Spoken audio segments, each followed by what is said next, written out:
अस्सलाम वालेकुम, welcome back to my channel how to learn academy. मैं हूं आपका ट्यूटर मुदस्सर और आज हमारी ये डोबैक्सटी की क्लास नंबर 8 है और इसमें हम देखेंगे बूलियन ऑब्जेक्ट्स या बूलियन शेप्स को या कंबाइनिंग शेप्स को कि हम किस तरह से शेप्स को कंबाइन कर सकते हैं। वीडियो स्टार्ट करने से पहले आप अगर इस चैनल के ऊपर नए हैं तो आप लाजमी इस चैनल को सब्सक्राइब कर लें, बेल आइकन पर लाजमी क्लिक कर लें ताकि तमाम वीडियोज़ की जो अपडेट्स हैं वो आपको टाइम पर मिलती रहें। तो स्टार्ट करते हैं अपनी इस वीडियो को। तो अगर हमारे पास ये दो बेसिक सी शेप्स हैं, रेक्टेंगल है और उसके बाद हमारे पास यहाँ पर इलिप्स है, मुझे इन दोनों को आपस में कंबाइन करना है तो मैं दोनों को यहाँ पर सेलेक्ट करूँगा। तो यहाँ पर अलाइन एंड डिस्ट्रीब्यूशन के नीचे हमारे पास यहाँ पर है कंबाइनिंग शेप्स। तो अगर मैं इसके ऊपर यहाँ पर हमारे पास 4 कंबाइनिंग शेप्स हैं डिफरेंट किस्म की। जस्ट सबसे पहले हमारे पास है ऐड, फिर हमारे पास है यहाँ पर सब्ट्रैक्ट, फिर यहाँ पर हमारे पास है इंटरसेक्ट और यहाँ पर हमारे पास है एक्सक्लूड ओवरलैप।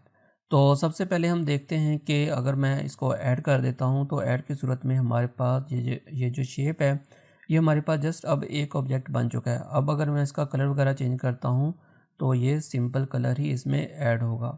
आप इसमें मज़ीद अगर और भी शेप्स ऐड करना चाहते हैं तो वो भी ऐड कर सकते हैं। अब अगर आप इसके ऊपर डबल क्लिक करें, आप इसको किसी भी टाइम एडिट भी कर सकते हैं। आप इसके ऊपर डबल क्लिक करें जस्ट यहाँ पर, आप इसको आगे पीछे कर सकते हैं और फिर आप अपने आर्टबोर्ड के ऊपर क्लिक करते हैं तो आपके पास ये शेप उसी सूरत में आ जाती है। यहाँ पर मैंने लेयर्स पैनल को ओपन करके रखा हुआ है तो यहाँ पर भी हमारे पास यही जो शेप है वो मौजूद है। यूनियन 1 के नाम से ये भी शो कर रहा है, आप इसका नाम चेंज कर सकते हैं। और यहाँ पर भी हमारे पास इलिप्स और रेक्टेंगल मौजूद है। आप यहाँ से इसको अगर आगे पीछे करना चाहें तो आप यहाँ से भी इसको कहीं भी कर सकते हैं और जस्ट इसके ऊपर जब क्लिक करेंगे तो ये दोबारा से वही शेप बन जाएगी। यहाँ पर नीचे आ जाऊँ तो नीचे हमारे पास दो इलिप्स मौजूद हैं। अगर मैं इन दोनों को सेलेक्ट करूँ और यहाँ से इसको मैं कंबाइन कर दूँ तो ये एक ही कलर हो जाएगा। और इसको भी आप अगर एडिट वगैरह करना चाह रहे हैं, आप इसको आगे पीछे करना चाह रहे हैं, कहीं भी इसको मूव करना चाह रहे हैं तो आप इसको कर सकते हैं। और आप अपने आर्टबोर्ड के ऊपर क्लिक करें तो आप इससे बाहर आ जाएंगे। और ये आप यहाँ पर भी देखें तो यहाँ पर भी ये यूनियन 2 के नाम से यहाँ पर मौजूद है ग्रुप।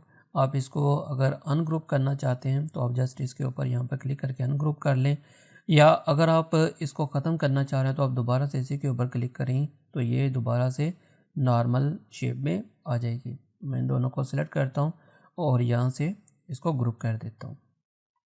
नेक्स्ट हमारे पास जो है वो है हमारे पास सब्ट्रैक्ट।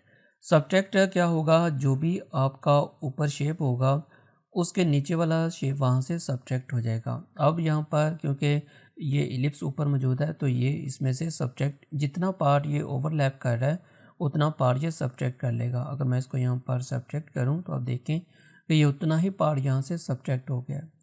इसको भी आप अगर डबल क्लिक करें और अगर आप अपने रेक्टेंगल को सॉरी इलिप्स को आगे पीछे करते हैं तो आप इसको यहाँ से भी आगे पीछे कर सकते हैं। और अगर आप इसको ख़त्म भी करना चाह रहे हैं तो जस्ट इसके ऊपर क्लिक करें तो ये ख़त्म हो जाएगा। तो मैं इसको यहाँ पर वैसे ही कर देता हूँ, दोबारा से इसको सेलेक्ट करूँगा और यहाँ से सब्ट्रैक्ट कर देता हूँ। और अब अगर मैं यहाँ पर नीचे आ जाऊँ तो नीचे क्योंकि अब ये टॉप के ऊपर है तो इसको मैं सेलेक्ट करूँगा तो ये अब देखिए कि अब जो ब्लू वाला था वो रेड में से यहाँ पर सब्ट्रैक्ट हो गया। तो ये था सब्ट्रैक्ट के बारे में। फिर हमारे पास यहाँ पर आ जाता है नेक्स्ट है इंटरसेक्ट। तो इंटरसेक्ट क्या करता है, अगर मैं इसको सेलेक्ट करूँ और इसके ऊपर क्लिक करूँ तो जो एरिया आपका ओवरलैप कर रहा होगा वो वहीं से उसको इंटरसेक्ट कर देगा। अगर मैं इसको थोड़ा सा अंदर की तरफ लेके आऊँ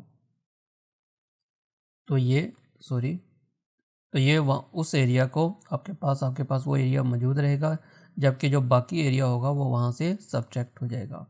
और इसमें हमारे पास जो लास्ट में है वो है हमारे पास एक्सक्लूड ओवरलैप। तो इसका क्या मतलब है कि जो एरिया यहाँ से ओवरलैप कर रहा है वो वहाँ से ख़त्म हो जाएगा। अगर मैं इसको क्लिक करूँ तो अब देखें कि जो एरिया ओवरलैप कर रहा था वो वहाँ से ख़त्म हो गया, एक्सक्लूड हो गया। तो इस तरह से आप इन शेप्स का यूज़ कर सकते हैं।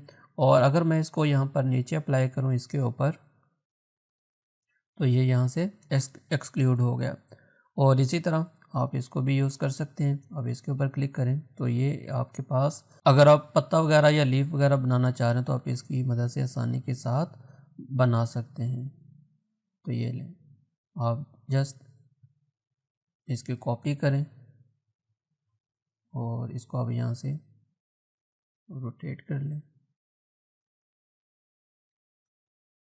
और इसका आप यहाँ से कलर ग्रीन कर लें, आउटलाइन इसके आप ख़त्म कर दें और इसका भी आप यहाँ से कलर ग्रीन कर लें। तो आप इन शेप्स का यूज़ करते हैं स्पेशली तौर पर जब हम आइकन्स वगैरह के ऊपर काम करते हैं, लोगोस वगैरह बनाते हैं, तो फिर हम इन शेप्स का जो कंबाइनिंग शेप्स हैं इन ऑप्शंस का यूज़ करते हुए आसानी के साथ अपने शेप्स को बना सकते हैं। तो ये थी हमारी आज की छोटी सी वीडियो जिसमें हमने कंबाइनिंग शेप्स के बारे में देखा। आई होप कि आप लोगों को वीडियो ज़रूर पसंद आएगी। अपना और अपने प्यारों का ख्याल रखिएगा।